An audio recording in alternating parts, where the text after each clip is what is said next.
ನಮಸ್ತೆ. ಸಮಸ್ತ ಸ್ವದೇಶ್ ಮೀಡಿಯಾ ವೀಕ್ಷಕರಲ್ಲಿ ವಂದಿಸಿ. ಇಲ್ಲಿ ನನ್ನ ಜೀವನದಲ್ಲಿ ಎಷ್ಟೋ ಸಕ್ಸಸ್ಗಳನ್ನು ಕೊಟ್ಟಿದ್ದೀನಿ, ಎಷ್ಟೋ ವಿಡಿಯೋಗಳನ್ನು ಮಾಡಿದ್ದೀನಿ, ಎಷ್ಟೋ ಸೇವೆ ಮಾಡಿದ್ದೀನಿ. 35 ವರ್ಷಗಳ ಸತತ ಸೇವೆ, ಸತತ ತಿರುಗಾಟ, ಅಲಿದಾಟ, ಬೆಟ್ಟಗುಡ್ಡಗಳು, ಪ್ರಪಂಚ ಎಲ್ಲ ಕಡೆ ಸುತ್ತುವರೆದು ಜನಕ್ಕೆ ನಮ್ಮ ತಂದೆ ಏನಾದರೂ ಒಂದು ಸಾಧನೆ ಮಾಡಬೇಕು ನಮ್ಮ ಮಕ್ಕಳು ಅಂತಂದು ಎಲ್ಲ ತಂದೆಗಳಿಗೂ ಆಸೆ ಇರುತ್ತೆ. ಆದರೆ ನನ್ನ ತಂದೆಗೆ ಆಸೆ ಇತ್ತು. ಆ ತಂದೆ ಆಸೆ ನೆರವೇರಿಸ್ಕೊಳ್ಳೋಷ್ಟು ಶಕ್ತಿ ನಮ್ಮ ತಂದೆನಲ್ಲಿ ಇರಲಿಲ್ಲ. ಕಾರಣ ಏನು ಅಂದರೆ ಬಡತನ. ಮೊದಲಿಂದ ನಾವು ಈ ಪಂಡಿತ ವೃತ್ತಿನಲ್ಲಿ ಬಂದ್ರೂ ಮೊದಲಿಂದ ನಾವು ದುಡ್ಡಿಗೆ ಬೆಲೆ ಕೊಟ್ಟೋರಲ್ಲ, ದುಡ್ಡಿಂದೆ ಬಿದ್ದವರಲ್ಲ, ಜನಗಳ ಹತ್ರ ಹೆಚ್ಚೆಚ್ಚು ನಾವು ದುಡ್ಡು ಗಳಿಸಿದವರು ಅಲ್ಲ. ಸೇವೆನೇ ನಮ್ಮ ದೇವರು ಅಂತೇಳಿ ನಾವು ಭಾವಿಸ್ತಾ ಸೇವೆನೇ ಮುಖ್ಯವಾಗಿರ್ತದೆ ಹೊರತು ನಮ್ಮಲ್ಲಿ ದುಡ್ಡು ಮುಖ್ಯವಾಗಿರೋದಿಲ್ಲ. ಹೆಚ್ಚಾಗಿ ನಾವು ಗಳಿಸಿದವರು ಅಲ್ಲ. ಹಂಗಾಗಿ ನಮ್ಮ ತಂದೆನೂ ಅಷ್ಟೇ, ನಮ್ಮ ತಂದೆಗೆ ಬರವಣಿಗೆ ಆಗಲಿ ವಿದ್ಯಾಭ್ಯಾಸ ಆಗಲಿ ಎಂಥದ್ದು ಇರಲಿಲ್ಲ.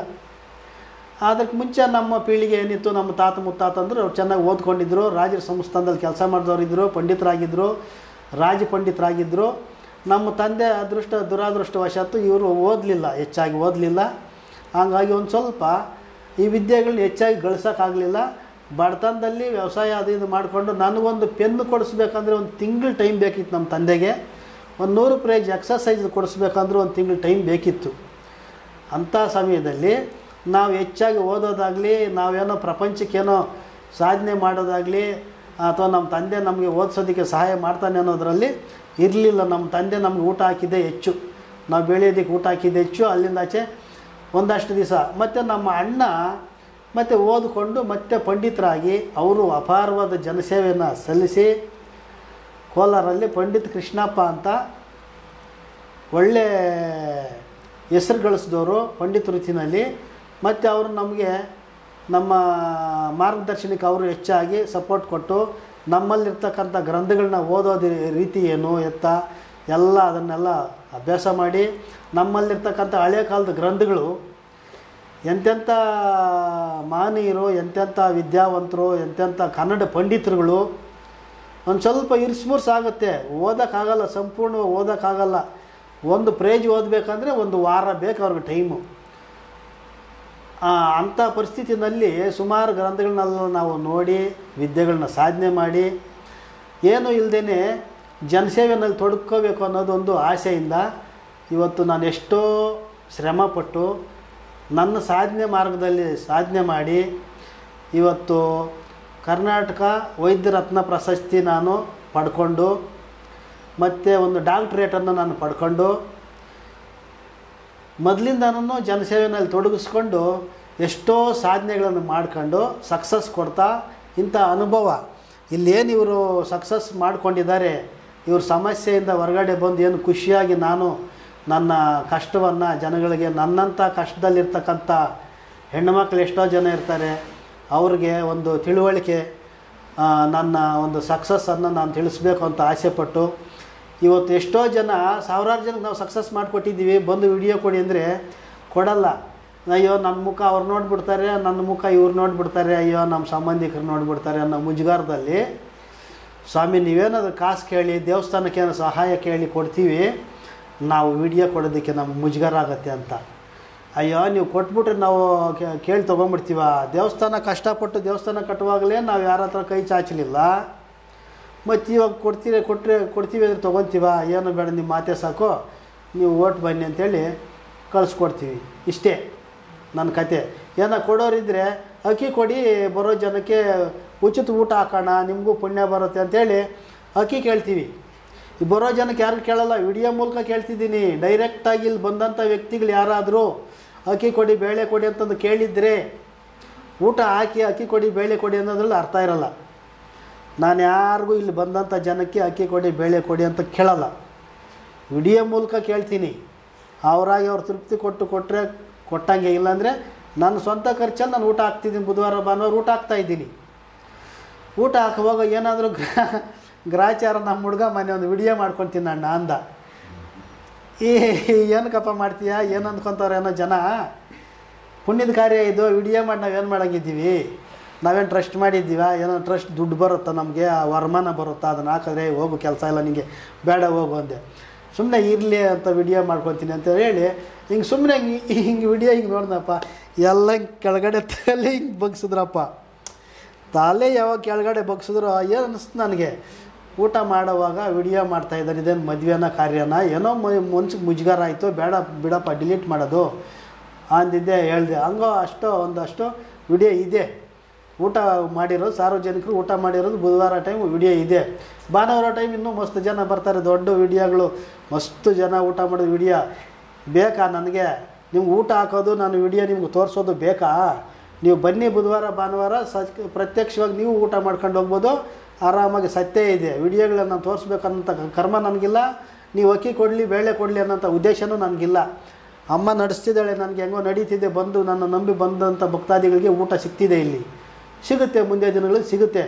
ಅದು ಹೀಗಾಗಿ ನನ್ನ ಒಂದು ಮನಸ್ಸು ಯಾವುದೇ ಬಣ್ಣದ ಮಾತು ಮಾತಾಡೋದು ನಾನು ಕಲ್ತಿಲ್ಲ, ಮಾತಾಡಲ್ಲ. ಏನು ಗೊತ್ತಿದ್ರೆ ಅದೇ ಸೀದಾ ಮಾತಾಡ್ತೀನಿ.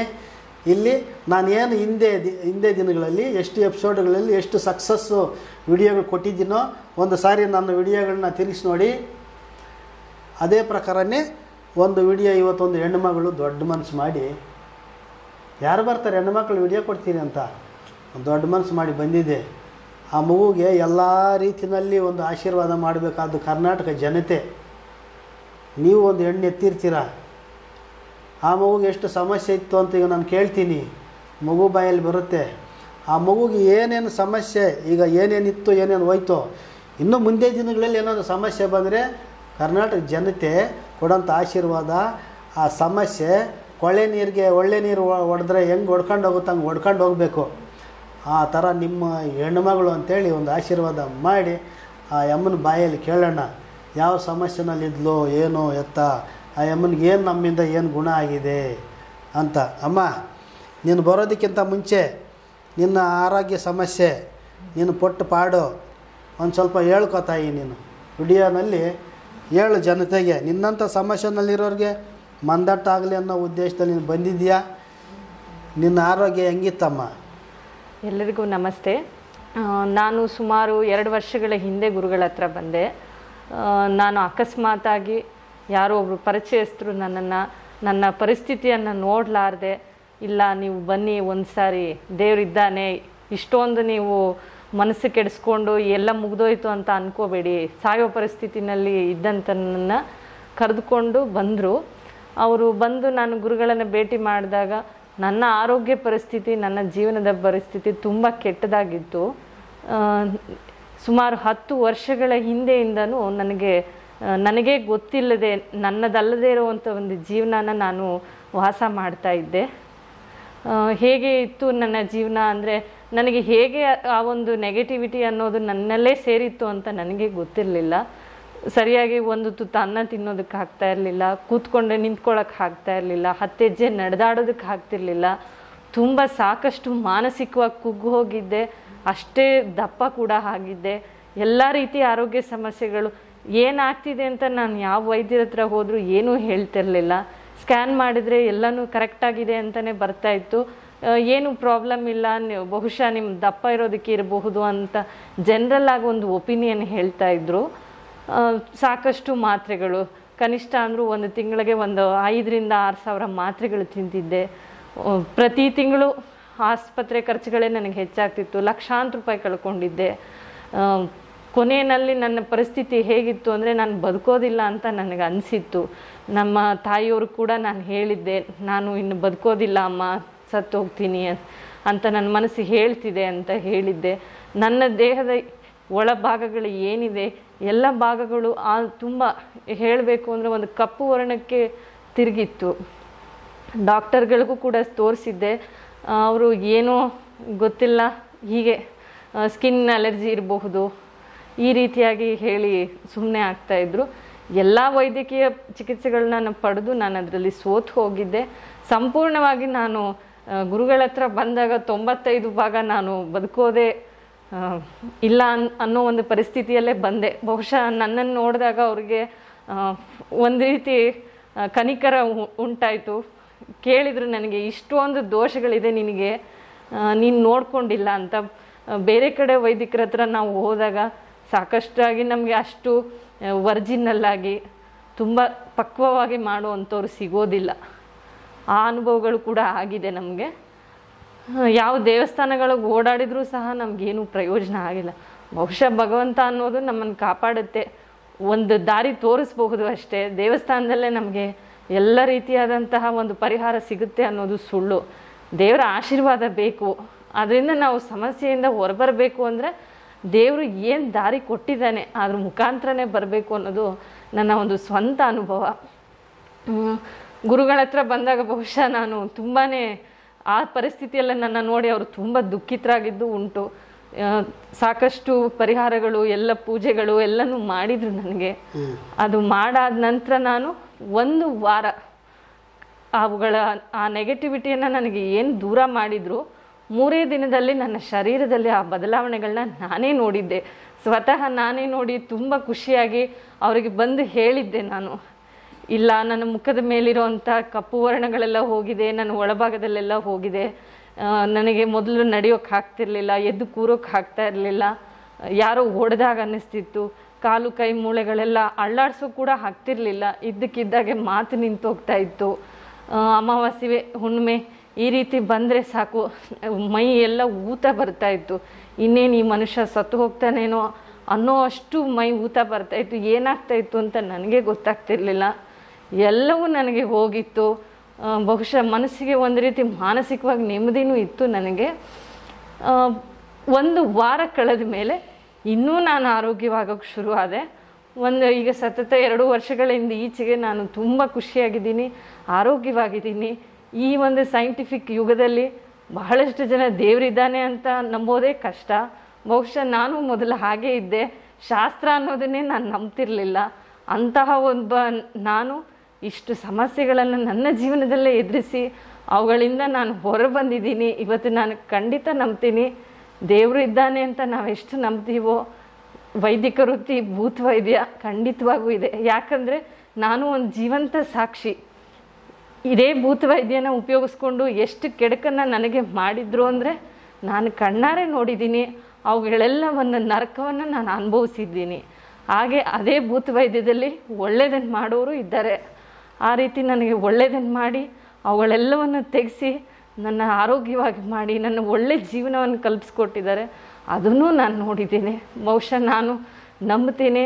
ನಾನು ಬಂದು ವಿಡಿಯೋ ಕೊಡ್ತಾ ಇರೋ ಉದ್ದೇಶ ಅದೇ. ಸಾಕಷ್ಟು ಜನ ಹೆಣ್ಣು ಮಕ್ಕಳಾಗಲಿ ಗಂಡು ಮಕ್ಕಳಾಗಲಿ ನಮಗೆ ಗೊತ್ತಿಲ್ಲದೆ ನಮ್ಮ ಒಂದು ಮುಗ್ಧತೆಯನ್ನು ಅಥವಾ ನಾವು ಈ ಯಾವುದೇ ರೀತಿ ಒಂದು ನಂಬೋದಿಲ್ಲ ಅನ್ನೋ ಒಂದು ವೀಕ್ನೆಸ್ ಪಾಯಿಂಟ್ನ ಇಟ್ಕೊಂಡು ನಮಗೆ ಕೆಟ್ಟದ್ದು ಮಾಡಿದರೆ, ಆರೋಗ್ಯವಲ್ಲದೆ ಇರೋವಂಥ ಸಮಸ್ಯೆಗಳು, ಅಯ್ಯೋ ಇದು ಮೆಡಿಕಲ್ ಇರಬಹುದೇನೋ ಏನೋ ಅಂತ, ಅಥವಾ ನಮಗೆ ಗೊತ್ತಿಲ್ಲದೆ ನಾವು ಕಾಮನ್ನಾಗಿ ಇದ್ದು ಬಿಡ್ತೀವಿ. ಇಲ್ಲ, ಆ ಥರ ನಿಮಗೇನಾದರೂ ಅಬ್ನಾರ್ಮಲಾಗಿ ಅನಿಸಿದರೆ ನಿಮ್ಮ ಮನಸ್ಸಿಗೆ ಇಲ್ಲ ನಾನಿದು ನಾರ್ಮಲ್ ಅಲ್ಲ, ನಾನು ಮೊದಲು ಹೀಗಿರಲಿಲ್ಲ, ಯಾಕೋ ನನ್ನಲ್ಲಿ ಬದಲಾವಣೆ ಇದೆ ಅಂತ ಅನಿಸಿದೆ, ಖಂಡಿತ ನೀವು ದಯವಿಟ್ಟು ಎಲ್ಲಾದರೂ ಹೋಗಿ ಈ ರೀತಿ ವೈದಿಕರ ಹತ್ರ ಹೋದಾಗ ನಿಮಗೆ ಒಳ್ಳೆಯ ಒಂದು ನಿಮಗೇನಾಗಿದೆ ಅನ್ನೋದು ನಿಮಗೇ ಗೊತ್ತಾಗುತ್ತೆ. ಒಳ್ಳೆ ಜೀವನ ಮಾಡೋದಕ್ಕೆ ನಿಮಗೊಂದು ಅವಕಾಶ ಸಿಗುತ್ತೆ. ಬಹುಶಃ ನಾನು ಅವತ್ತು ಬಂದಿಲ್ಲ ಅಂದಿದ್ದರೆ, ನಾನು ಬಂದಿದ್ದು ದೊಡ್ಡದಲ್ಲ, ಅವರು ನನ್ನನ್ನು ಯಾವ ರೀತಿ ಟ್ರೀಟ್ ಮಾಡಿದ್ರು ಅನ್ನೋದು ತುಂಬ ದೊಡ್ಡದು. ನಾನು ಅಂಥ ಒಂದು ಪರಿಸ್ಥಿತಿಯಲ್ಲಿ ನನ್ನ ನೋಡಿ ಕಣ್ಣೀರು ಹಾಕ್ಕೊಂಡ್ರು. ನಾನು ತಂದಂಥ ದುಡ್ಡನ್ನು ಸಹ ತೆಗೊಂಡು ನನ್ನ ನೋಡಿ ನಕ್ಕು ನನ್ನನ್ನು ಸರಿ ಮಾಡಿ ವಾಪಸ್ ಕೊಟ್ಟರು. ಇಲ್ಲಮ್ಮ, ನೀನು ಬಡತನದಲ್ಲಿದೆಯಾ, ಕಷ್ಟದಲ್ಲಿ ಬಂದಿದೆಯಾ, ನಿನಗೆ ಒಳ್ಳೆಯದಾಗಲಿ, ಇದು ನನ್ನ ಪುಣ್ಯ ನಿನಗೆ ಮಾಡೋದಕ್ಕೆ ಬಂದಿರೋದು. ಸಾಕಷ್ಟು ನಿನ್ನಂಥವ್ರು ಎಷ್ಟೋ ಜನಕ್ಕೆ ಮಾಡಿದ್ದೀನಿ, ನಿನಗೂ ಒಂದು ಬದುಕು ಕಲ್ಪಿಸ್ಕೊಡ್ತೀನಿ. ನೀನು ಹತಾಶಲಾಗಬೇಡ, ನಿನಗೆ ತಂದೆ ಇಲ್ಲ, ಜೀವನದಲ್ಲಿ ಯಾರೂ ನಿನಗೆ ಜೊತೆಯಲ್ಲಿಲ್ಲ, ನಿನಗೇನೂ ಸಹಾಯ ಮಾಡುವಂಥವ್ರು ಯಾರೂ ಇಲ್ಲ, ಅಮ್ಮ ಇದ್ದಾಳೆ, ನಾನಿದ್ದೀನಿ ಅಂತ ಹೇಳಿ ನನಗೆ ಅನುಕೂಲ ಮಾಡಿಕೊಟ್ರು. ಇವತ್ತು ನಾನು ಬದುಕಿದ್ದೀನಿ, ಇಲ್ಲಿ ಕೂತಿದ್ದೀನಿ ಅಂದರೆ ಅದು ಖಂಡಿತ ಅವರು ಉದಾರ ಮನಸ್ಸಿನಿಂದ. ಎಲ್ಲರಿಗೂ ನಾನು ಹೇಳೋದು ಇಷ್ಟೇ, ನಿಮ್ಮದಲ್ಲದೆ ಇರೋ ಜೀವನ ನೀವು ಬದುಕ್ತಿದ್ದೀರಿ ಅಂತ 1% ನಿಮ್ಗೆ ಅನಿಸಿದ್ರು ಸಹ ಬನ್ನಿ, ಬಂದು ನೀವು ನೋಡ್ಕೊಳ್ಳಿ, ಇದರಿಂದ ನಿಮಗೆ ಒಳ್ಳೆಯದಾಗುತ್ತೆ. ನಾವು ಹಾಸ್ಪಿಟಲ್ಗೆ ಹೋಗ್ತೀವಿ, ಖರ್ಚು ಮಾಡ್ತೀವಿ, ಸ್ಕ್ಯಾನಿಂಗ್ ದುಡ್ಡು ಕೊಡ್ತೀವಿ, ಆವಾಗ ನಮ್ಗೆ ಏನೂ ಅನಿಸಲ್ಲ. ಎಲ್ಲೋ ಬಂದು 1,000 ರೂಪಾಯಿ 2,000 ರೂಪಾಯಿ ಕೊಟ್ಟು ಶಾಸ್ತ್ರ ಕೇಳಬೇಕು ಅಂದರೆ ಅಯ್ಯೋ ಅವನ ಶಾಸ್ತ್ರ ಅವನಿಗೆ ಗೊತ್ತಿಲ್ಲ ಅಂತನೋ, ಇಲ್ಲ ಸುಳ್ಳು ಹೇಳ್ತಾರೆ ಅಂತನೋ, ಈ ರೀತಿ ಲಾಜಿಕಲ್ಲಾಗಿ ಥಿಂಕ್ ಮಾಡೋದನ್ನು ದಯವಿಟ್ಟು ಮಾಡಬೇಡಿ. ಲಾಜಿಕ್ಕಾಗಿ ನಾವು ಥಿಂಕ್ ಮಾಡಬೇಕು ನಿಜ. ಕೆಲವೊಂದು ಸಿಚುಯೇಷನ್ಸಲ್ಲಿ ಮಾತ್ರ ಈ ರೀತಿ ಒಂದು ಸಂದರ್ಭಗಳಿದ್ದಾಗ ಅವರ ಅನುಭವ, ಅವರ ಅನುಭವಿಸಿದ ನೋವು, ಅವುಗಳೇ ಅವರಿಗೆ ಒಂದು ದಾರಿದೀಪ. ನಾನು ಇವತ್ತು ಮಾತಾಡ್ತಿದ್ದೀನಿ, ನನಗೆ ಮಾತಾಡೋ ಕೂಡ ನನಗೆ ಹಳೇದೆಲ್ಲ ನೆನಪಾಗಿ ನನಗೆ ಗದ್ಗದಿತವಾಗ್ತಿದೆ. ಒಂದು ರೀತಿ ಆ ನೋವು ಇದರಿಂದ ನನಗೆ ಧ್ವನಿ ಕೂಡ ಆಗ ಅನ್ನಿಸ್ತಿದೆ. ಅಷ್ಟು ನರಕ ನಾನು ನೋಡಿದ್ದೀನಿ. ಎಷ್ಟೋ ಸಾರಿ ನನಗೆ ಅನ್ಸೋದು ನನ್ನ ಶತ್ರುಗಳಿಗೂ ಬೇಡ ಈ ಒಂದು ನೋವು ಅಂತ. ಸಾಕಷ್ಟು ಅನುಭವಿಸಿದ್ದೀನಿ. ವೈದ್ಯಕೀಯ ವೃತ್ತಿನಲ್ಲಿ ಇರುವಂಥ ಸರ್ಜನ್ ಡಾಕ್ಟ್ರುಗಳು ಕೂಡ ಏನೂ ಕಂಡುಹಿಡಿಯೋಕ್ಕೆ, ಯಾಕೆಂದರೆ ಯಾವ ಸ್ಕ್ಯಾನ್ ರಿಪೋರ್ಟಲ್ಲಿ ಏನೂ ಬರ್ತಾ ಇರಲಿಲ್ಲ. ಅಂದರೆ ಇಂದಿಗೂ ಇವತ್ತಿಗೂ ಕೂಡ ಭೂತವೈದ್ಯ ಅನ್ನೋದು ಜೀವಂತವಾಗಿದೆ. ಒಳ್ಳೆಯದಕ್ಕೆ ಉಪಯೋಗಿಸೋರು ಉಪಯೋಗಿಸ್ತಿದ್ದಾರೆ, ಕೆಟ್ಟದನ್ನು ಉಪಯೋಗಿಸೋರು ಉಪಯೋಗಿಸ್ತಿದ್ದಾರೆ. ನನ್ನ ಜೀವನದಲ್ಲಿ ಇಷ್ಟು ಚಿಕ್ಕ ವಯಸ್ಸಿಗೆ ನಾನು 2 ಅನುಭವನೂ ಪಡೆದಿದ್ದೇನೆ. ಹಾಗಾಗಿ ನನ್ನ ಈ ಅನುಭವನ ಹೇಳಬೇಕು. ನನ್ನಂತೆ ಯಾರಾದರೂ ಇದರಿಂದ ಕಷ್ಟದಲ್ಲಿದ್ದರೆ ಅವರು ಬಂದು ಅವ್ರ ಜೀವನನ ಸರಿ ಮಾಡಿಕೊಂಡ್ಲಿ. ಅವರು ನನಗೆ ಮಾಡಿದ ಒಂದು ಸಹಾಯ ಇದೆ, ಆ ಉದಾರ ಮನಸ್ಸಿನ ಒಂದು ಸಹಾಯ, ಅವರ ಸಮಾಜ ಸೇವಾ ವೃತ್ತಿ ಎಲ್ಲರಿಗೂ ತಲುಪಲಿ ಅನ್ನೋ ಉದ್ದೇಶದಿಂದ ನನ್ನ ಅನುಭವನ ಹಂಚ್ಕೊಳ್ತಾ ಇದ್ದೀನಿ. ಧನ್ಯವಾದಗಳು. ಹೆಣ್ಣುಮಗಳು ಬಂದಾಗ ಆ ಅಮ್ಮ ಬಣ್ಣ ಬಂದು ಶ್ವೇತವರ್ಣದ ಶರೀರ. ಶ್ವೇತವರ್ಣದ ಶರೀರದಲ್ಲಿ ಶರೀರ ಪೂರ್ತಿ ಬ್ಲ್ಯಾಕ್ ಇರಲಿಲ್ಲ. ಒಂದು ಕಡೆ ಮಾಮೂಲಿ ಚರ್ಮ ಏನಿದೆಯೋ ಆ ಥರ, ಇನ್ನೊಂದು ಕಡೆ ಫುಲ್ಲು ಬ್ಲ್ಯಾಕು. ಹೊಡೆದ್ರೆ ಈಗ ಬೆಳ್ಳಿಗಿರೋರನ್ನು ಹೊಡೆದ್ಬಿಟ್ರೆ ಅಲ್ಲಿ ಏನು ರಕ್ತ ಕಪ್ಪಗಾಗತ್ತೋ ಆ ಥರ ಮಚ್ಚೆಗಳು. ಎಲ್ಲ ಸ್ಕ್ಯಾನಿಂಗು ಎಲ್ಲ ಆಯಿತು, ಎಲ್ಲ ಇದಾಯಿತು. ಮುಖದ ಮೇಲೆ ಇತ್ತು, ಕೈಗಳ ಮೇಲೆ ಇತ್ತು. ಆ ಅಮ್ಮನ ಈಗ ಕೈಗಳ ಮೇಲೆ ಮುಖದ ಮೇಲೆ ನಮಗೆ ಗೊತ್ತಾಗುತ್ತೆ, ಕಾಣುತ್ತೆ. ಆ ಅಮ್ಮನ ಒಂದು ಶರೀರದಲ್ಲಿ ಎಲ್ಲೆಲ್ಲಿ ಬ್ಲ್ಯಾಕ್ನೆಸ್ ಇತ್ತು ಅಂತ ಆ ಅಮ್ಮನು ನೋಡ್ಕೊಂಡಿದ್ದಾಳೆ. ಅತಿ ಶೀಘ್ರದಲ್ಲಿ ನಾನು ಏನು ನೆಗೆಟಿವಿಟಿನ ನಾನು ನನ್ನದೇ ಆದಂಥ ಭೂತವೈದ್ಯದ ಶೈಲಿನಲ್ಲಿ ಆ ದೋಷವನ್ನು ಯಾವ್ಯಾವ ರೀತಿಯಲ್ಲಿ ತೆಗಿಬೇಕಾಯಿತೋ ಆ ಥರ ಎಲ್ಲ ನಾನು ತೆಗೆದು, ಈ ವಿದ್ಯೆಗಳು ನಿಗೂಢ ವಿದ್ಯೆಗಳಲ್ಲಿ ಭೂತವೈದ್ಯ ಒಂದು. ನಿಗೂಢ ವಿದ್ಯೆಗಳು ಯಾವ ವಿದ್ಯೆನ ಎಲ್ಲಿ ಬಳಕೆ ಮಾಡಬೇಕು, ಯಾವ ವಿದ್ಯೆನ ಎಲ್ಲಿ ಹೇಳಬೇಕು, ಎಲ್ಲಿ ಹೇಳಬಾರ್ದು ಅನ್ನೋದು ಒಂದು ನಿಗೂಢತೆ ಇದೆ. ಎಲ್ಲದನ್ನು ನಾವು ತೆಗೆದು ಬೀದಿನಲ್ಲಿ ಇಟ್ಟು ಮಾರಂಗಿಲ್ಲ. ಅದು ಮಾರಾಟದ ವಸ್ತುವು ಅಲ್ಲ. ಅದನ್ನು ಬಳಕೆ ಮಾಡುವಂಥ ನಿಜವತ್ತಾಗಿ ಭೂತವೈದ್ಯ ಆದರೆ, ಆ ವೈದ್ಯ ಅನ್ನೋಂಥ ಪದಕ್ಕೆ ಅರ್ಥ ಗೊತ್ತಿರೋಂಥ ವ್ಯಕ್ತಿ ಆದರೆ ಅದನ್ನು ಎಲ್ಲಿ ಯಾವುದನ್ನು ಬಳಸಬೇಕು, ಯಾವುದನ್ನು ಹೇಳಬೇಕು ಅನ್ನೋದು ಅವನಿಗೆ ಕಂಟ್ರೋಲ್ ಇರುತ್ತೆ. ಗುರುದರ್ಶನ ಗುರುಮಾರ್ಗ ಕರೆಕ್ಟ್ ಆಗಿದ್ದರೆ ಅದನ್ನು ಯಾವ ರೀತಿಯಲ್ಲಿ ಬಳಸಬೇಕೋ ಬಳಸ್ಕೊಂಡು ಹೋಗ್ತಾರೆ. ಆದರೆ ಎಲ್ಲವನ್ನ ಪ್ರದರ್ಶನ ಮಾಡೋದಕ್ಕೆ ಆಗಲ್ಲ. ಇದು ಭೂತವೈದ್ಯದ ರಹಸ್ಯ. ಈ ಹೆಣ್ಣುಮಗಳಿಗೆ ಹೊಟ್ಟೆ ಊತ ಬರೋದು, ಈ ನಮ್ಮ ಈಗ ವಾದ್ಯದಲ್ಲಿ ಎಷ್ಟೋ ಥರದ ವಾದ್ಯಗಳಿದ್ದಾವೆ. ಅದರಲ್ಲಿ ತುಂಬ ಶಬ್ದ ಬರ್ತಕ್ಕಂಥದ್ದು ಡೋಲ್ ಶಬ್ದ. ಆ ಡೋಲ್ ಹೊಡೆದ್ರೆ ಯಾವ ಥರ ಇರುತ್ತೆ ಹೊಟ್ಟೆ ಮೇಲೆ ಸೌಂಡು, ಆ ಥರ ಸೌಂಡು. ತುಂಬ ಹೊಟ್ಟೆ ಉಬ್ಬರ ಆಗೋದು. ಮದುವೆ ಆಗದೆ ಇರ್ತಕ್ಕಂಥ ಹೆಣ್ಣುಮಕ್ಕಳಿಗೆ ಆ ಥರ ಹೊಟ್ಟೆ ಬಂದರೆ ನೋಡೋರ ಕಣ್ಣಿಗೆ ಏನಿರುತ್ತೆ ಅಂದರೆ ಕೆಟ್ಟದಾಗಿ ಕಾಣಿಸುತ್ತೆ. ಏನಪ್ಪ ಹೆಣ್ಣುಮಗಳು ಇನ್ನೂ ಮದುವೆ ಇಲ್ಲ, ಅಷ್ಟೊಂದು ದೊಡ್ಡದು ಹೊಟ್ಟೆ ಅಂತ. ಆ ಹೆಣ್ಣುಮಗಳಿಗಾಗಂಥ ಮುಜುಗರ, ನೋವು, ಮಾನಸಿಕ ಇದೆ. ನಾನು ಪಟ್ಟಂಥ ಮಾನಸಿಕ ವೇದನೆ ಆ ಅಮ್ಮ ಹೇಳಲಿಲ್ಲ, ನಾನು ಹೇಳ್ತಿದ್ದೀನಿ. ಮದುವೆ ಆಗದಿರೋ ಹೆಣ್ಣುಮಗಳಿಗೆ ಹೊಟ್ಟೆ ಊದ್ಕೊಂಡು ಬಂದರೆ ಏನಿರುತ್ತೆ ಪರಿಸ್ಥಿತಿ? ಜನ ಏನು ಅಂದ್ಕೊತಾರೆ ಮನಸ್ಸಲ್ಲಿ? ಆ ಮಾನಸಿಕ ಹಿಂಸೆ ಹೆಂಗಿರುತ್ತೆ? ಅದು ಒಂದು ರೋಗ, ಅದು ದುಷ್ಟ ದೋಷದ ಒಂದು ಪ್ರಭಾವ. ಹೊಟ್ಟೆನಲ್ಲಿ ಸೇರ್ಕೊಳ್ತು ಅಂದರೆ ಆ ಹೊಟ್ಟೆನಲ್ಲಿರ್ತಕ್ಕಂಥ ಅಂಗಾಂಗಗಳೆಲ್ಲ ಕೆಟ್ಟು ಕೆರೆ ಹಿಡ್ದೋಗ್ತವೆ. ಮೋಷನ್ ಆಚೆ ಹೋಗಲ್ಲ, ಮೋಷನ್ ಬಣ್ಣ ಕರೆಕ್ಟಾಗಿರಲ್ಲ, ತಿಂದಿದ್ದು ಮೈ ಹಿಡಿಯಲ್ಲ. ದಪ್ಪ ಆಗೋದಂದರೆ ಬರೀ ಗಾಳಿ ರೋಗ ತುಂಬಿಕೊಳ್ಳೋದೇ ದಪ್ಪ ಆಗೋದು. ದಪ್ಪ ಇರ್ತಕ್ಕಂಥ ವ್ಯಕ್ತಿ ನಡೆದಾಡಬೇಕಂದ್ರೆ ಶಕ್ತಿ ಇರಬೇಕಲ್ಲ, ಶಕ್ತಿ ಇಲ್ಲ. 4 ಹೆಜ್ಜೆ ಇಟ್ಟರೆ ಬಿದ್ದೋಗ್ತೀನಿ ಅಂತ ಅನುಭವ, ನರಗಳಲ್ಲೆಲ್ಲ ಸತ್ತೋಗಿತ್ತು ಶಕ್ತಿ. ಶರೀರದಲ್ಲಿ ನೆಗೆಟಿವಿಟಿ ಯಾವಾಗ ತುಂಬ್ಕೊಂತೋ ಅದ್ರ ಜೊತೆ ಗಾಳಿನೂ ತುಂಬ್ಕೊಂತು, ಬರೀ ಗಾಳಿ. ಈ ಬಲೂನ್ ಓದ್ತೀವಲ್ಲ, ಬಲೂನು, ಆ ಬಲೂನ್ ಬುಡ್ಡೆ ಅಷ್ಟೇ. ಈ ಅಮ್ಮನ ಶರೀರ ಬಲೂನ್ ಬುಡ್ಡೆ ಥರ ಇತ್ತು. ಸುಮಾರು ಸಮಸ್ಯೆಗಳನ್ನು ಒತ್ತು ತಂತು. ಒಂದ ಎರಡ ಬರೆದಿದ್ರೆ ಮೇಲಿಂದ ಕೆಳಗಡೆ ತನಕ ಆ ಒಂದು ಏಪರ್ ಶೀಟ್ ತುಂಬ್ತಿತ್ತು. ಅಷ್ಟು ಸಮಸ್ಯೆಗಳನ್ನ ಒತ್ತು ತಂದಿತ್ತು ಪಾಪ. ಅದ್ರ ಜೊತೆಗೆ ನಾನು ಕೊಟ್ಟಿದ್ದು ಧೈರ್ಯ ನೋಡಿ,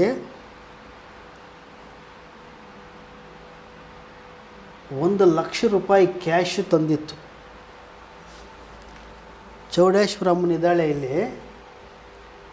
1,00,000 ರೂಪಾಯಿ ಅವರಾಗ ಅವ್ರು ನಾವು ಕೇಳದೆ ಮಾಡಿದೆ, ಅವರಾಗ ಅವ್ರು ತಗೊಂಬಂದು ಯಾರೋ ಪಂಡಿತರ ಕೈಗೆ 1,00,000 ರೂಪಾಯಿ ಕೊಟ್ಟರೆ ಬೀರುವನಲ್ಲಿ ಇಡ್ತಾರ. ಮತ್ತು ಬೀರುವನಲ್ಲಿ ಇಟ್ಕೊಂಡು ಒಂದು ವಾರ ಆದಮೇಲೆ ಅವ್ರು ಸಮಾಧಾನ ಪಡಿಸಿ ಅವ್ರಿಗೆ ಕಾಯಿಲೆ ವಾಸಿ ಮಾಡಿದ ಮೇಲೆ ವಾಪಸ್ ಕೊಡ್ತಾರ. ಅರ್ಥ ಮಾಡ್ಕೊಳ್ಳಿ ಇಲ್ಲಿ ಪಾಯಿಂಟು. ಕಾಯಿಲೆ ವಾಸಿ ಆದಮೇಲೆ ಅವರಿದ್ದಿದ್ದ ಪರಿಸ್ಥಿತಿ ನೋಡಿ. ತಂದೆ ಇಲ್ಲ, ತಾಯಿ ಇದ್ದಾರೆ. ತಾಯಿ ಮನೆ ಕೆಲಸ ಮಾಡ್ತಾರೆ ಅಷ್ಟೇ, ಮನೆಯಲ್ಲಿ ನೋಡ್ಕೊತಾರೆ. ಈ ಅಮ್ಮ ಸಾಧಾರಣ ವ್ಯಕ್ತಿ ಅಲ್ಲ. ಕೈ ತುಂಬ ಸಂಬಳ, ನೆಮ್ಮದಿ ಜೀವನ. ಆರೋಗ್ಯ ಇಲ್ಲ, ಆರೋಗ್ಯ ಕೆಟ್ಟು ಮನಸ್ಸು ಕೆಟ್ಟೋಯ್ತು. ಬಂದು ಸಂಬಳ ಏನಕ್ಕಾಗ್ತದೆ, ದುಡ್ಡೇನಕ್ಕಾಗ್ತದೆ, ದುಡ್ಡಿಗೇನು ಕೊರತೆ ಇರಲಿಲ್ಲ, ಮಸ್ತ್ ಸಂಪಾದನೆ ಇದೆ. ಆದರೂ ಆರೋಗ್ಯ ಕೈ ಬಿಟ್ಟೋಯ್ತು, ಕೈ ತಪ್ಪಾಯಿತು. ಲಾಸ್ಟ್ ಸ್ಟೇಜ್ ಒಂದು ಆಪ್ರೇಷನ್ನೂ ಆಗಿದೆ. ಅದರಿಂದ ಏನು ಉಪ್ಪು ಹುಳಿ ಏನೂ ಇಲ್ಲ, ಉಪಯೋಗನೇ ಇಲ್ಲ. ಆಪ್ರೇಷನ್ಗೆ ಒಂದಷ್ಟು ಲಕ್ಷಗಳು ಖರ್ಚಾಯಿತು, ಉಪ್ಪು ಇಲ್ಲ, ಹುಳಿ ಇಲ್ಲ. ಅಲ್ಲಿಂದ ಆಚೆ 1,00,000 ರೂಪಾಯಿ ಹೊತ್ಕೊಂಡು ಇಲ್ಲಿ ಬಂದು ಆದಮೇಲೆ ಸಿಂಪಲ್ಲಾಗಿ ವಾಸಿ ಮಾಡೋಂಥ ಕಾಯಿಲೆ. ಸಮುದ್ರದಲ್ಲಿ ಈಜೋನಿಗೆ, ಕೆರೆನಲ್ಲಿ ಈಜೋನಿಗೆ, ಒಂದು ಚಿಕ್ಕ ಹಳ್ಳದಲ್ಲಿ ಈಜಾಟ ಮಾಡೋನಿಗೆ ಈಜಾಟ ಎಲ್ಲ ಒಂದೇ. ಚಿಕ್ಕ ಹಳ್ಳದಲ್ಲಿ ಏನು ಈಜಾಟ ಮಾಡ್ತೀವೋ ಸಮುದ್ರದಲ್ಲಿ ಅದೇ ಈಜಾಟನೇ. ಸ್ವಲ್ಪ ಅಲೆಗಳು ಜಾಸ್ತಿ ಬರುತ್ತಲ್ಲ, ಸ್ವಲ್ಪ ಶಕ್ತಿ ಜಾಸ್ತಿ ಪ್ರದರ್ಶನ ಮಾಡ್ಕೋಬೇಕು ನಮ್ಮ ಶರೀರದಲ್ಲಿ. ಸಮುದ್ರದ ಈಜಾಟದಲ್ಲಿ ಕೆರೆ ಹಳ್ಳ ದಂಡೆಗಳಲ್ಲಿ ಈಜಾಟ ಮಾಡಿ ಸಮುದ್ರದಲ್ಲಿ ಈಜಾಟ ಮಾಡಿದರೆ ಅಲ್ಲಿ ದೊಡ್ಡ ಅಲೆಗಳು ತಳ್ಕೊಳ್ಳೋಂಥ ಶಕ್ತಿ ಇದ್ದರೆ ತಡ್ಕೊಂಡು ಈಜ್ಕೊಂಡು ಗಡ್ಡೆಗೆ ಬರ್ತಾನೆ. ಈಜು ಒಂದೇ. ಅಲ್ಲಿ ಶಕ್ತಿ ಜಾಸ್ತಿ ಪ್ರದರ್ಶನ ಮಾಡಬೇಕು. ಇಲ್ಲಿ ಹಳ್ಳದಲ್ಲಿ ಶಕ್ತಿ ಕಡಿಮೆ ಪ್ರದರ್ಶನ ಮಾಡಿಕೊಂಡ್ರೂ ಶಕ್ತಿ ಕಡಿಮೆ ಬಳಕೆ ಮಾಡಿದ್ರು ಗಡ್ಡೆಗೆ ಬರ್ತಾನೆ. ಇಲ್ಲಿ ಒಂದು ಸ್ವಲ್ಪ ಶಕ್ತಿ ಜಾಸ್ತಿನೇ ಬಳಸಬೇಕಾಯ್ತು ನಾನು. ಅಷ್ಟು ಸಾಧನೆ ಮಾಡ್ಕೊಂಡು ಎಷ್ಟೇ ಆಗಲಿ ಈಜೆ ನನ್ನ ವಿದ್ಯೆನೇ. ನನ್ನ ಭೂತ ವೈದ್ಯದ ಒಂದು ಶಕ್ತಿನೇ. ಭೂತ ವೈದ್ಯದ ಸಹಾಯ ಬಿಟ್ಟರೆ ನಾನು ಎಳ್ಳು ಕಾಳಷ್ಟೊಂದು ಮಾತ್ರೆ ಆಗಲಿ, ಒಂದು ಚೂರ್ಣ ಆಗಲಿ, ಒಂದು ಗುಳಿಗೆ ಆಗಲಿ, ಒಂದು ಔಷಧಿ ಆಗಲಿ ನಾನು ಬಳಕೆ ಮಾಡಿದವನಲ್ಲ. ನಿಂಬೆಹಣ್ಣುಗಳಾಯಿತು, ಪೂಜೆ ಪುನಸ್ಕಾರಗಳಾಯಿತು, ಇಷ್ಟೇ. ಇಲ್ಲಿ ಅರ್ಥ ಆಗಬೇಕು ನಿಮಗೆ ಭೂತ ವೈದ್ಯದ ಸತ್ಯಾಂಶ, ಭೂತ ವೈದ್ಯದ ಪವರ್ ಏನು ಅಂತ. ಈ ಭೂತ ವೈದ್ಯವನ್ನೇ ಬಳಸಿ ಆ ಅಮ್ಮನ ಆರೋಗ್ಯವನ್ನು ಸಂಪೂರ್ಣ ಮಲ್ಲಿಗೆ ಹೂವು ಮಾಡಿಟ್ಟಿದ್ದೀನಿ. ಇವತ್ತು ಮಲ್ಲಿಗೆ ಹೂವು ಆಗಿದೆ. ಇಲ್ಲಿ ದುಡ್ಡಿನ ವಿಚಾರಕ್ಕೆ ಬಂದರೆ ಆ ಅಮ್ಮ ಹೇಳಬಾರ್ದಾಗಿತ್ತು. ಈಗ ಎಲ್ಲರೂ ಕೊಟ್ಟರೆ ಅವ್ರದ್ದೆಲ್ಲ ನಮ್ಮದೆಲ್ಲ ವಾಪಸ್ ಕೊಡ್ತಾರೆ ಅನ್ನೋ ಗುರುಗಳು ಅಂತಂದು ಕೊಡಬೇಡಿ, ವಾಪಸ್ ಕೊಡಲ್ಲ. ನನಗೂ ಹೊಟ್ಟೆ ಇದೆ. ಆ ಅಮ್ಮ ಜಾಸ್ತಿ ತಂದಿದ್ಲು, ಅದಕ್ಕೆ ಅವಶ್ಯಕತೆ ಇರಲಿಲ್ಲ. ಆ ಅಮ್ಮನ ಸಮಸ್ಯೆಗೆ ಅಷ್ಟು ದುಡ್ಡು ಅವಶ್ಯಕತೆ ಇರಲಿಲ್ಲ, ನಾನು ಕೇಳೂ ಇರಲಿಲ್ಲ. ನಾನು ಫಸ್ಟ್ ಕೆಲಸ ಮಾಡೋದು ಅವ್ರಿಗೆ ಗುಣ ತಂದು ಕೊಡೋದು. ಅಲ್ಲಿಂದ ಆಚೆ ಅವ್ರ ಪ್ರೀತಿ ಗಳಿಸೋದೇ ನನ್ನ ಒಂದು ಗುರಿ. ಅವರ ಪ್ರೀತಿ ಶಾಶ್ವತವಾಗಿರ್ತದೆ, ಅವ್ರ ದುಡ್ಡು ಶಾಶ್ವತವಾಗಿರಲ್ಲ. ಶಾಶ್ವತವಾಗಿರೋದನ್ನೇ ನಾನು ಇಷ್ಟಪಡ್ತೀನಿ. ಸಕ್ಸಸ್ ಕೊಟ್ಟ ಮೇಲೆ ಯಾರಿಗೆ ಕೊಡ್ತಾರೆ 1,00,000 ರೂಪಾಯಿ ವಾಪಸ್ಸು? ನನ್ನ ತಾಯಿ ಮೇಲೆ ಪ್ರಮಾಣ ಮಾಡಿ ಹೇಳ್ತೀನಿ, ನನ್ನ 2 ಗಂಡು ಮಕ್ಕಳ ಮೇಲೆ ಪ್ರಮಾಣ ಮಾಡಿ ಹೇಳ್ತೀನಿ, 1,00,000 ರೂಪಾಯಿ ಆ ಅಮ್ಮನಿಗೆ ವಾಸಿ ಆದಮೇಲೆ ತಗೊಂಡೋಗಿ ಮನೆಗೆ ಕೊಟ್ಟು ಬಂದೆ. 1,00,000 ರೂಪಾಯಿ ದುಡ್ಡು ವಾಪಸ್ ತಂದು ಕೊಟ್ಟೆ. ಅವ್ರ ಅಮ್ಮನ ಕರೆದು, ನೋಡಮ್ಮ ಹಿಂಗೆ ಜಾಸ್ತಿ ಕಾಸು ತಂದಿತ್ತು, ಯಾಕೆ ತಂದಿತ್ತು? ಅವ್ರಿಗೇನು ಜಾಸ್ತಿ ಆಗೋಗಲ್ಲ. ಹೌದು, ಸರ್ಕಾರಿ ಸೇವಕಿನೇ ಸಂಪಾದನೆ ಬರುತ್ತೆ, ಜಾಸ್ತಿ ಅಂತ ಅಂದ್ಕೋಬೇಡಿ. ಆ ಮನಸ್ಥಿತಿ ಏನು ಅಂತ ಅರ್ಥ ಮಾಡ್ಕೊಳ್ಳಿ, ಹೇಳ್ತೀನಿ. ಆ ದುಡ್ಡು ತಂದು ಕೊಟ್ಟಿದ್ದು, ದುಡ್ಡು ಜಾಸ್ತಿ ಕೊಟ್ಟರೆ ಎಲ್ಲ ಸುತ್ತಬಿಟ್ಟಿದ್ದೀನಿ. ಹಾಸ್ಪಿಟಲ್ದೆಲ್ಲ ಆಯಿತು, ಪಂಡಿತರದ್ದಾಯಿತು, ದೇವಸ್ಥಾನ ಆಯಿತು, ಎಲ್ಲ ಆಯಿತು. ಹೆಣ್ಮಗಳ ಬಾಯಲ್ಲಿ ಬಂತು, ನಿಮ್ಮ ಕಿವಿಯಲ್ಲಿ ಬಿತ್ತು ಸತ್ಯ. ಇನ್ನೆಲ್ಲೋದ್ರೂ ಆಗಲ್ಲ, ಇವ್ರ ಕೈಯಲ್ಲಿ ಕೆಲಸ ಆಗುತ್ತೆ ಅನ್ನೋ ಒಂದು ಧೈರ್ಯ ಅವ್ರಿಗೆ ಯಾವಾಗ ತಲೆನಲ್ಲಿ ಉದ್ಭವ ಆಯಿತೋ, ಜಾಸ್ತಿ ಕಾಸು ಕೊಟ್ಟರೆ ಇಂಟ್ರೆಸ್ಟಾಗಿ ನೋಡ್ತಾರೆ, ನಾವು ಇಲ್ಲಿ ಸಕ್ಸಸ್ ಮಾಡ್ಕೋಬೇಕು ಅಂಥೇಳಿ ಜಾಸ್ತಿ ಕಾಸು ತಂತು. ನನಗೆ ಅರ್ಥ ಆಯಿತು, ಜಾಸ್ತಿ ಕಾಸು ಕೊಟ್ಟರೆ ನಾನು ಚೆನ್ನಾಗಿ ನೋಡಲಿ ಅಂತ ಅವ್ರ ಮನಸ್ಸಲ್ಲಿದೆ ಅಂತ ನನಗೆ ಅರ್ಥ ಆಯಿತು. ಅರೆ ನಿಮ್ಮ ಜೋಬಲ್ಲಿ ಕಾಸು ಎಷ್ಟು ಇಟ್ಕೊಂಡಿದ್ರೆ ನಾನು ಹೇಳ್ತೀನಿ, ಆ ತಾಕತ್ತಿದೆ ನನಗೆ, ಲೆಕ್ಕ ಮಾಡ್ಕೊಳ್ಳಿ, ಜೋಬಲ್ಲಿ ಇಟ್ಕೊಳ್ಳಿ ದುಡ್ಡು. ಈಗ ಹೇಳ್ತಿದ್ದೀನಿ ನನ್ನ ರಹಸ್ಯ. ಜೋಬಲ್ಲಿ ದುಡ್ಡು ಇಟ್ಕೊಂಡು ನನ್ನ ಮುಂದೆ ಪ್ರಶ್ನೆ ಕೂತ್ಕೊಳ್ಳಿ, ನಿಮ್ಮ ಜೋಬಲ್ಲಿ ಇಷ್ಟೇ ದುಡ್ಡಿದೆ ಅಂತ ಹೇಳ್ತೀನಿ, ನಿಮ್ಮ ಮನೆ ಬಾಗಿಲುಗಳು ಎಷ್ಟಿದೆ ಅಂತ ಹೇಳ್ತೀನಿ, ಕಿಟಕಿಗಳು ಎಷ್ಟಿದೆ ಅಂತ ಹೇಳ್ತೀನಿ, ಏನು ರಹಸ್ಯನೂ ನಾನು ಹೇಳ್ತೀನಿ. ಅದಿದೆ ನನ್ನಲ್ಲಿ ಆ ವಿದ್ಯೆ. ಆದರೆ ನನ್ನ ವಿದ್ಯೆನ ಎಲ್ಲೆಂದ್ರಲ್ಲಿ ಅಲ್ಲಿಗಳಕ್ಕೆ ನಾನು ರೆಡಿ ಇಲ್ಲ.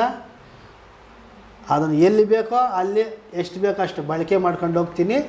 ಇದು ಭೂತ ವೈದ್ಯದ ರಹಸ್ಯಗಳು ಎಷ್ಟೋ ಇದ್ದಾವೆ ನನ್ನಲ್ಲಿ. ಅದನ್ನು ನಾನು ಬೀದಿ ಪಾಲಾಗಲಿ, ಬೀದಿನಲ್ಲಿ ಪ್ರದಕ್ಷಿಣೆ ಆಗಲಿ ಮಾಡಬಾರ್ದು. ಕೆಟ್ಟ ಕಣ್ಣುಗಳಿರ್ತದೆ, ಆ ವಿದ್ಯೆ ಮೇಲೆ ಕೆಟ್ಟ ಕಣ್ಣು ದೃಷ್ಟಿಗಳು ಬೀಳ್ತದೆ. ಆ ದೃಷ್ಟಿ ನನ್ನ ವಿದ್ಯೆ ಮೇಲೆ ಬೀಳಬಾರ್ದು. ಆ ಕೆಟ್ಟ ಕಣ್ಣುಗಳು ಎಲ್ಲಿರಬೇಕೋ ಅಲ್ಲೇ ಇರಬೇಕು. ನನ್ನ ವಿದ್ಯೆ ಎಲ್ಲಿರಬೇಕೋ ಅಲ್ಲೇ ಇರಬೇಕು.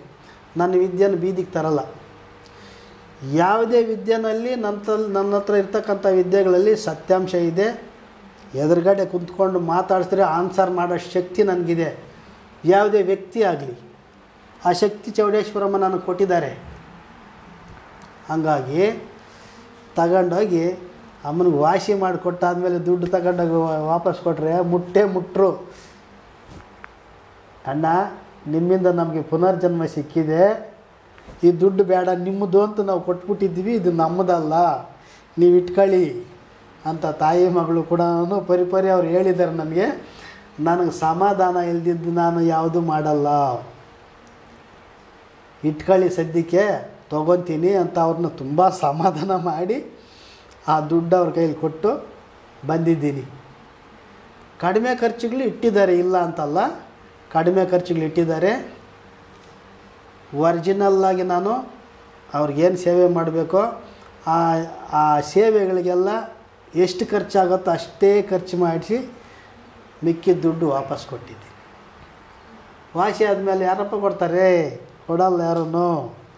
ಇನ್ನೂ ಬಲವಂತವಾಗಿ ಇನ್ನೂ ಪೀಕ್ತಾರೆ. ಸಕ್ಸಸ್ ಮಾಡಿಲ್ವಾ?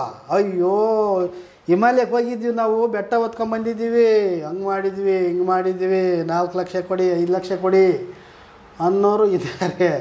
ಆ ಥರ ಅನ್ನೋರಿಗೆ ನಾನು ಅದು ಅಡ್ಡ ಮಾತಾಡೋದು ಬೇಡ. ಅದು ಅವರೊಂದು ಮೆಥೆಡ್ಡು.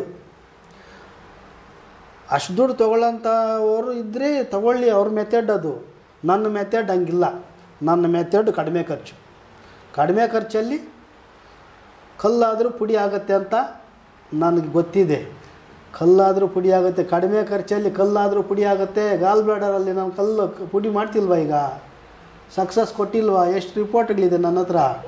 ಸಕ್ಸಸ್ ಇದೆ. ಹಂಗೆ ನನ್ನ ಕೆಲಸದ ಮೇಲೆ ನನಗೆ ನಂಬಿಕೆ ಇದೆ, ವಿಶ್ವಾಸ ಇದೆ. ಇಲ್ಲಿ ನಾನು ಎಷ್ಟು ಜನಕ್ಕೆ ನಾನು ಸಕ್ಸಸ್ ಕೊಟ್ಟಿದ್ದೀನಿ ಅಷ್ಟು ಜನನೂ ತಂದು ನಾನು ವಿಡಿಯೋನಲ್ಲಿ ಕೂರ್ಸೋಕ್ಕಾಗಲ್ಲ. 1,00,000 ಜನಕ್ಕೆ ಒಬ್ಬರು ಬರ್ತಾರೆ, ವಿಡಿಯೋ ಕೊಡ್ತಾರೆ, ಅವ್ರಿಗೆ ಖುಷಿಯಾಗಿ. ಎಲ್ಲರನ್ನೂ ಕರೆಯಲ್ಲ ನಾನು.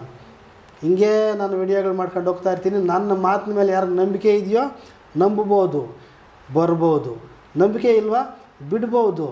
ನನಗೆ ವ್ಯವಸಾಯ ಐತೆ, ನಾನು ಮಾಡ್ಕೊತೀನಿ. ನೀವು ಎಷ್ಟೇ ನೀವು ಬಂದ್ರೂ ನನಗೆ ಎಷ್ಟು ಜನ ಬೇಕು ಅಷ್ಟೇ ಜನನೇ ಕರ್ಕೊಳ್ಳೋದು. ಬುಧವಾರ 8-10 ಜನ ಇಷ್ಟೇ, ಭಾನುವಾರ ಒಂದು 15 ಜನ ಇಷ್ಟೇ. ಹೆಚ್ಚಾಗಿ ಬಂದ್ರೂ ನಾನು ತಗೊಳ್ಳಲ್ಲ. ಹೆಚ್ಚಾಗಿ ನನಗೆ ಆಸೆ ಇದ್ದಿದ್ರೆ ಫೀಲ್ಡ್ ಮಸ್ತಾಗಿದೆ, ಕೂರಿಸ್ಬಿಟ್ಟು ಎಷ್ಟು ಬೇಕೋ ಕಾಸು ಸಂಪಾದನೆ ಮಾಡಿಬಿಡ್ತಾ ಇದ್ದೆ.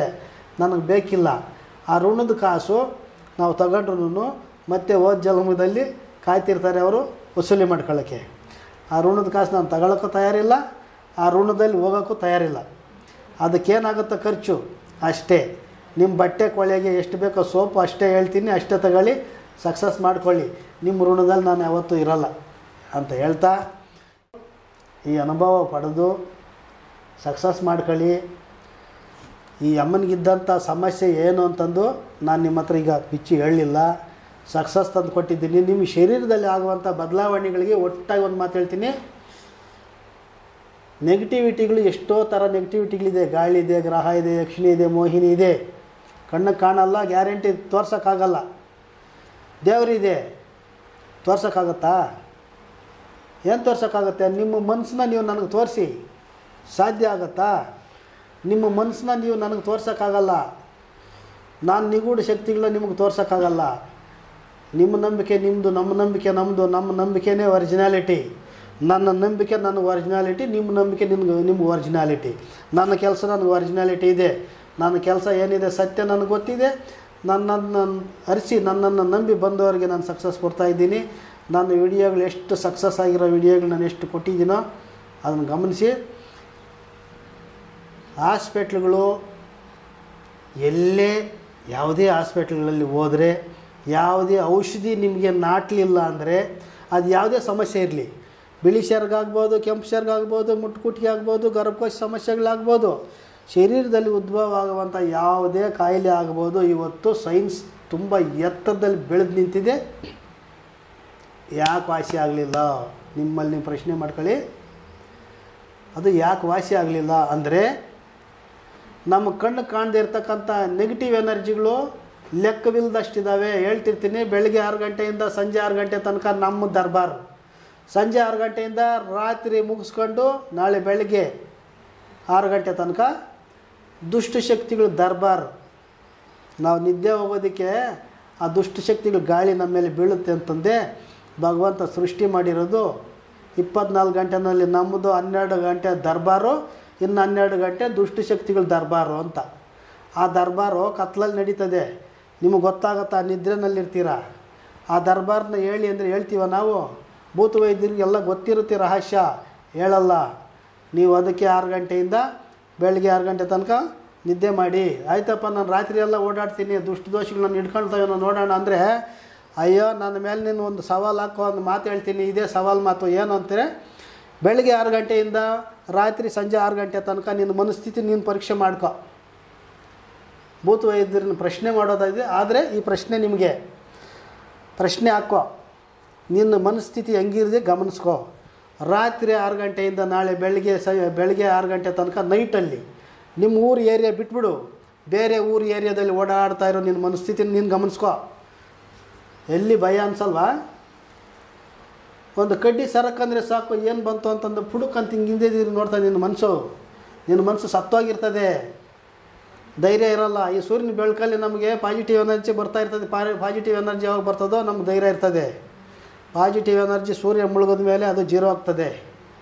ನೈಟ್ಗೆ ನಮಗೆ ನೆಗೆಟಿವ್ ಎನರ್ಜಿಗಳು ಉತ್ಪತ್ತಿ ಆಗುತ್ತೆ. ಹೋಗೋಣ, ನಿನ್ನ ಬಯಲ ಮೇಲೆ ಅರ್ಥ ಆಗುತ್ತೆ ನೀನೇನು, ನಿನ್ನ ಮನಸ್ಥಿತಿ ಏನು, ನಿನ್ನ ಧೈರ್ಯ ಏನು, ನಿನಗೆ ನೀನೇ ಅರ್ಥ ಆಗ್ತೀಯ. ಹೋಗು, ನಿಮ್ಮ ಊರು ಎಲ್ಕಟ್ಟು ಬಿಟ್ಬಿಟ್ಟು, ಯಾಕಂದರೆ ಓಡಾಡಿರ್ತೀಯ ಧೈರ್ಯ. ಬೇರೆ ಊರು ಎಲ್ಕಟ್ಟಿಗೆ ನೈಟ್ ಹೋಗು, ಊಟ ಮಾಡಿ ನೆಮ್ಮದಿಯಾಗಿ ಹೋಗು. ಬೇರೆ ಊರು ಎಲ್ಕಟ್ಟಿನ ವಾಕ್ ಮಾಡ್ತಾ ಬಾ, ರಾತ್ರಿ ಎಲ್ಲ ಓಡಾಡು. ಮರ್ಸೋ ದಿನವೇ ನಿಂಗೆ ಬಂದಿರುತ್ತೆ ಜ್ವರ. ಎಲ್ಲೇ ಒಂದು ಕಡೆ ಭಯ ಪಟ್ಟಿರ್ತೀಯ, ಎಲ್ಲೇ ಒಂದು ಕಡೆ ಈ ಯಜ್ಞನೋ ಪಗ್ನನೋ ಮೊಲನೋ ಗಿಲನೋ ಈ ಬೇಲಿಯಿಂದ ನೆಗೆದ ಬೇಲಿಗೆ ಬೀಳ್ತದೆ. ಆವಾಗ ಬಂದಿರುತ್ತೆ ನಿನ್ನ ಚಡ್ಡಿನಲ್ಲಿ ಕೊನೆಗೆ ನೀರು. ಭಯ, ನೆಗೆಟಿವಿಟಿ ಅಂದರೆ ಕತ್ಲಲ್ಲಿ ಇರುತ್ತೆ. ಪಾಸಿಟಿವ್ ಎನರ್ಜಿ ನಮಗೆ ಸೂರ್ಯನ ಬೆಳಕಲ್ಲಿ ನಮ್ಮ ದರ್ಬಾರು, ನಮ್ಮ ಶಕ್ತಿ, ನಮ್ಮ ಒಂದು ಗತ್ತು ಗಮ್ಮತ್ತು ಅದಲ್ಲ. ನೆಗೆಟಿವ್ ಎನರ್ಜಿ ಅಂದರೆ ನೈಟು, ಆ ಬ್ಲ್ಯಾಕ್ನೆಸ್ ಅಂದರೆ ನೈಟು, ದುಷ್ಟಶಕ್ತಿ ಅಂದರೆ ನೈಟು, ದುಷ್ಟ ದೋಷ ಅಂದರೆ ನೈಟು. ಅದಕ್ಕೆ ಅಮಾವಾಸ್ಯೆನ ಅವರು ನಿಗದಿಪಡಿಸ್ಕೊಳ್ತಾರೆ.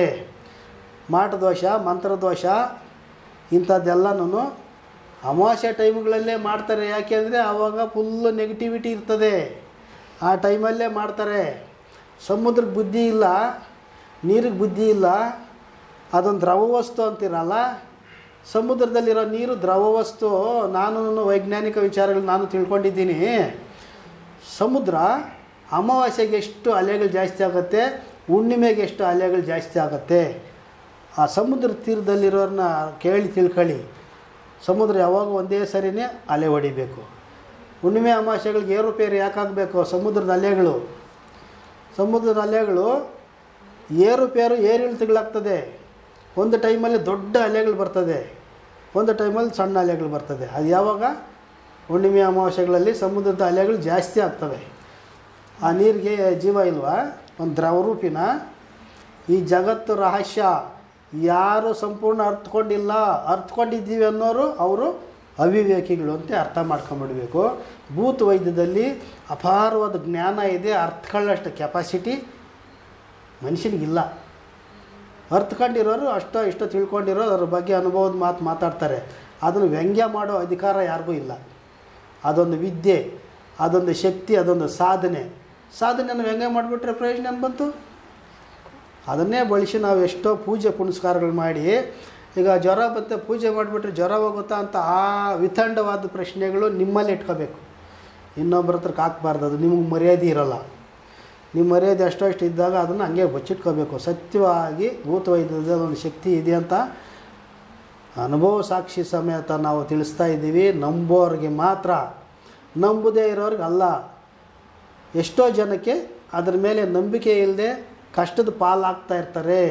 ಕಣ್ಣು ತೆರೆದು ನೋಡಿ ಅನ್ನೋ ಸಂದೇಶ ಇದು ಅಂತ ಹೇಳ್ತಾ ಈ ಎಪಿಸೋಡನ್ನು ಮುಗಿಸ್ಕೊಡ್ತಾ ಇದ್ದೀನಿ.